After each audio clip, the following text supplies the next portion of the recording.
সংশ্লিষ্ট সকলকে জানাই আন্তরিক শুভেচ্ছা ও অভিনন্দন। আজ আমরা 7 কলেজের শিক্ষার্থীদের পক্ষ থেকে আমাদের দীর্ঘদিনের ভোগান্তি, বিদ্যমান সংকট এবং প্রস্তাবিত ঢাকা সেন্ট্রাল ইউনিভার্সিটির প্রতিষ্ঠা সংক্রান্ত গুরুত্বপূর্ণ বিষয়গুলো আপনাদের সামনে উপস্থাপন করতে আমরা এখানে উপস্থিত হয়েছি। প্রিয় সাংবাদিকবৃন্দ, 2017 সালে রাজধানীর সরকারি 7টি কলেজকে ঢাকা বিশ্ববিদ্যালয়ের অধিভুক্ত করা হয় শিক্ষার সুযোগ সুবিধা বৃদ্ধি ও মানোন্নয়নের আশায়। কিন্তু যাচাই বাছাই ছাড়াই এই সিদ্ধান্ত শিক্ষার্থীদের জন্য সুফলের চেয়ে দুঃসহ ভোগান্তি বাড়িয়েছে বহু গুণে। সময় মতো ক্লাস পরীক্ষা না হওয়া, ফল প্রকাশে বিলম্ব, ভুলভাল ফল এবং সেশন জট, এসব সমস্যা শিক্ষার্থীদের নিত্য সঙ্গী হয়ে দাঁড়ায়। ঢাকা বিশ্ববিদ্যালয়ের অধিভুক্তি চলাকালে এমন পরিস্থিতির সৃষ্টি হয়েছিল সেখানে কোনো একটি সেশনের পরীক্ষা পর্যন্ত হচ্ছিল না। পরীক্ষা নেওয়ার জন্য শিক্ষার্থীদের আন্দোলন করতে হয়েছে। আবার পরীক্ষা শেষ হওয়ার পর দীর্ঘদিন ফল প্রকাশ না হওয়ার জন্য আন্দোলনে নামতে হয়েছে। নীলক্ষেত, সায়েন্স ল্যাব, শাহবাগের রাজপথ সাক্ষী। শিক্ষার মৌলিক অধিকার আদায়ের জন্য আমাদের বন্ধুরা কত শত ত্যাগ স্বীকার করেছেন। নবীন শিক্ষার্থীদেরও একটি সংকট দেখা দিয়েছে। প্রিয় সাংবাদিক বন্ধুগণ, আমাদের দুর্ভাগ্য যে 2024-25 শিক্ষাবর্ষে ভর্তি হওয়া নবীন শিক্ষার্থীরাও একই পরিণতি বরণ করেছেন। বিশ্ববিদ্যালয় জীবনের প্রথম দিনে তাদেরকে শিক্ষার অধিকার আদায় নিয়ে রাজপথে নামতে হয়েছে। কারণ তারা ক্লাসে গেলে সম্মানিত শিক্ষকরা ক্লাস নিতে অস্বীকৃতি জানান। শুধুমাত্র নিজেদের স্বার্থে সেদিন শিক্ষকরা নবীন বরণে শিক্ষার্থীদের সঙ্গে বিমাদাসুলভ আচরণ করেছেন। আমরা নবীন সহ শিক্ষার্থীদের আশ্বস্ত করতে চাই, এই সংকট আর দীর্ঘ হতে দেব না। প্রিয় সাংবাদিক বন্ধুগণ, 7 কলেজের এই সংকটের চূড়ান্ত সমাধানের লক্ষ্যে আরো 1 বছরের বেশি সময় পূর্বে 2024 সালের সেপ্টেম্বরে আমাদের চলমান আন্দোলন শুরু হয়েছিল। এরপরে সবকিছু আপনারা সবাই জানেন। চূড়ান্ত সমাধানের লক্ষ্যে সরকার 7 কলেজের সমন্বয়ে ঢাকা সেন্ট্রাল ইউনিভার্সিটি নামে একটি বিশ্ববিদ্যালয় প্রতিষ্ঠার উদ্যোগ গ্রহণ করে। কিন্তু এই উদ্যোগ বাস্তবায়নে প্রতিটি ধাপে ধাপে শিক্ষা সিন্ডিকেটের লোকজন বাধা হয়ে দাঁড়িয়েছে।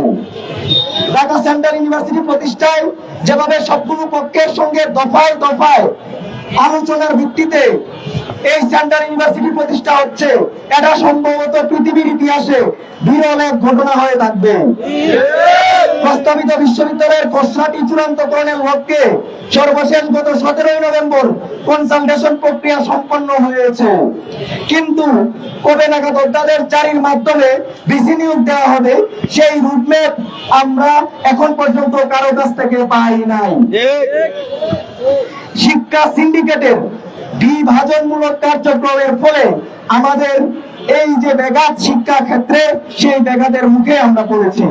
বিলম্বের এই সুযোগে শিক্ষা সিন্ডিকেটের একটি পক্ষ আমাদের শিক্ষার্থীদের ঐক্যের শক্তিকে বিভক্ত করার ফায়দা নেওয়ার চেষ্টা করছে। আমাদের সঙ্গে উচ্চ মাধ্যমিকের ছোট্ট বন্ধুদের মুখোমুখি দাঁড় করানোর চেষ্টা করছে। তাদের কেউ কেউ না বুঝে এই সিন্ডিকেটের ফাঁদে পা দিচ্ছে। এছাড়া এই বিশ্ববিদ্যালয় কার্যক্রমকে স্থবির রাখতে চারদিকে নানামুখী ষড়যন্ত্র হচ্ছে।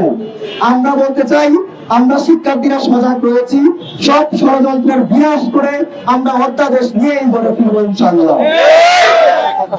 উপস্থিতি আমাদের কর্মসূচি ঘোষণা করবে আমাদের ঢাকা কলেজের শিক্ষার্থী আব্দুর রহমান।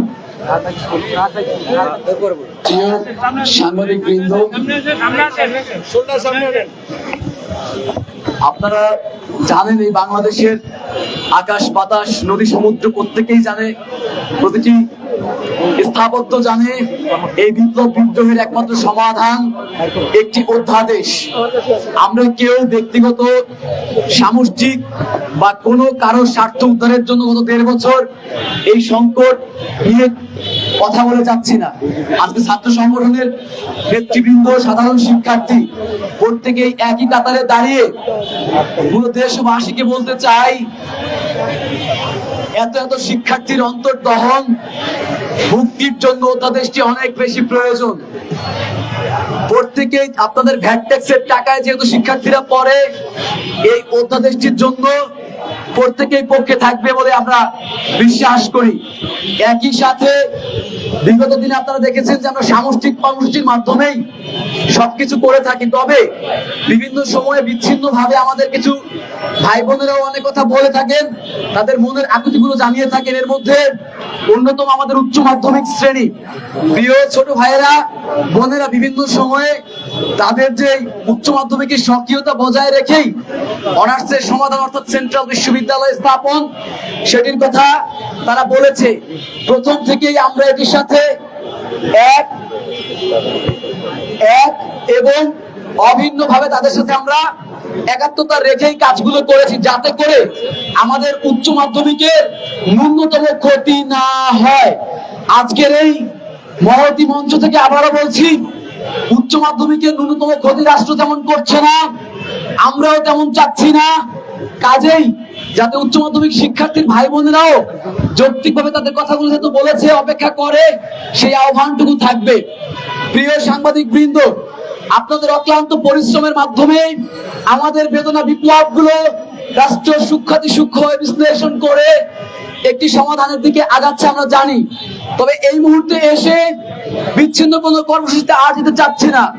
আপনারা জানেন একমাত্র অধ্যাদেশই আজকে আমাদের 1.5 লক্ষ শিক্ষার্থীকে চির মুক্তি দিতে পারে।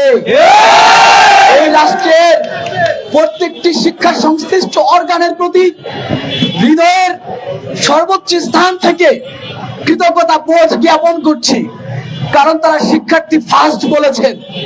তারা শিক্ষার্থীদেরকে প্রায়োরিটি দিয়ে এই সংকট সমাধান করতে চেয়েছেন। তাদের প্রতি আহ্বান থাকবে এই সংকটকে আর দীর্ঘায়িত না করে, যাতে করে অনতি বিলম্বে অর্থাৎ আগামী কাল এবং আজকে রাতের মধ্যেই চূড়ান্ত অধ্যাদেশটি ঘোষণা করা হয়। যদি জরুরি ঘোষণা না করা হয় সেক্ষেত্রে বিচ্ছিন্ন কর্মসূচি আমাদের আর ভালো লাগছে না। আমরা ফিজিক্যালি মেন্টালি বিধ্বস্ত। প্রত্যেকটি শিক্ষার্থী ভাই বোনের প্রতি 24, 25, 23, 24, 22, 23, 21, 22 বলি, প্রত্যেকটি ছাত্র সংগঠনের ভাই বোনদের প্রতি আহ্বান থাকবে আজকের মতো করে আগামী কর্মসূচিতে সকলেই হাতে হাত রেখে প্রত্যেকটি শিক্ষার্থী এক এবং অভিন্ন থেকে আমাদের কর্মসূচি বাস্তবায়ন করবেন। রাষ্ট্রের প্রতি সম্পূর্ণ শ্রদ্ধা রেখে কর্তৃপক্ষের বিগত দিনের কর্মকাণ্ডের প্রতি সর্বোচ্চ কৃতজ্ঞতা রেখে আমাদের পরবর্তী কর্মসূচি ঘোষণা করছি। এদেশের মানুষকে আর রাস্তায় কষ্ট দিতে চাই না। আমরা চাই আজকে অথবা আগামী কালের মধ্যে অধ্যাদেশ প্রক্রিয়া সম্পূর্ণ শেষ করে ঘোষণা না আসলে সকল যে শিক্ষার্থীরা, জ্ঞানীগুণী মানুষ, স্টেক হোল্ডার যারা যে মতামত দিয়েছে সেই মতামত রাষ্ট্র আশাবাদী যারা সূক্ষ্মভাবে বিশ্লেষণ করেছে, তারই মাধ্যমে এই 2 দিনের মধ্যে অধ্যাদেশ ঘোষণা না করলে 7 তারিখ অর্থাৎ আগামী রবিবার সকাল থেকে সন্ধ্যা পর্যন্ত এইভাবে করে অনির্দিষ্ট কাল পর্যন্ত আমরা অধ্যাদেশ আদায় হওয়ার আগ পর্যন্ত আমরা ওখানে প্রত্যেকটি শিক্ষার্থী অবস্থান করব। পুলিশ ভাইদের প্রতি আহ্বান জানাই, আপনারা জানেন এই রাষ্ট্রের 1 মিনিট ক্ষতি হয় সেটা আমরা চাইনি, যার ফলে আমরা রাস্তায় বারবার তেমন কোন আন্দোলন কর্মসূচি করিনি। সর্বশেষ এখন যেহেতু আমাদের অভিভাবকরা সচিবালয়ে বসে থাকেন, কাজেই আমাদের কর্মসূচি এখন হবে অভিভাবকদের, যদি বলি তাদের প্রাণের কাছে, হৃদয়ের কাছে, অর্থাৎ শিক্ষা ভবনের প্রাঙ্গণে। আমরা প্রত্যেকটি শিক্ষার্থী 7 তারিখ শিক্ষা ভবন প্রাঙ্গণে বিগত দিনের মতো যতক্ষণ পর্যন্ত অধ্যাদেশ না আসছে অবস্থান করবো, এবং সেখানে প্রয়োজনে রান্না বান্না হবে, তাও আমরা ওইখানেই থাকবো। কারণ প্রত্যেকটি শিক্ষার্থীকে বলবো, রাজপথে প্রতিদিন নামা যায় না। বাবা আমাকে টেনশনে আর কত ফেলবো, আর কত রক্ত ঝরবে। এবার চূড়ান্ত অধ্যাদেশ আদায় করেই সকলে গ্রামে যাবেন এবং এই কয়েকদিন ক্যাম্পাসে ক্যাম্পাসে প্রত্যেকেই যার যার মতো করে জনমত তৈরি করবেন, শিক্ষার্থীদেরকে বলবেন যাতে করে 7 তারিখ তারা সবাই মৌমাছির ঝাঁকের মতো চলে আসে, তবে শৃঙ্খলা বজায় রেখে। এবার আমাদের একজন ছাত্র নেতৃবৃন্দ রাহাত সামষ্টিক বিষয়গুলো নিয়ে একটু কথা বলবে। ইউএফটি ফার্স্টের সাথে ট্রেড করুন যে কোনো জায়গা থেকে, ক্যাম্পাসে ক্লাসের ফাঁকে, ঢাকার জ্যামে বসে কিংবা ঘরে বসে। ট্রেডিং এখন হাতের মুঠোয়, তাই ট্রেড করুন যখন খুশি যেখানে খুশি।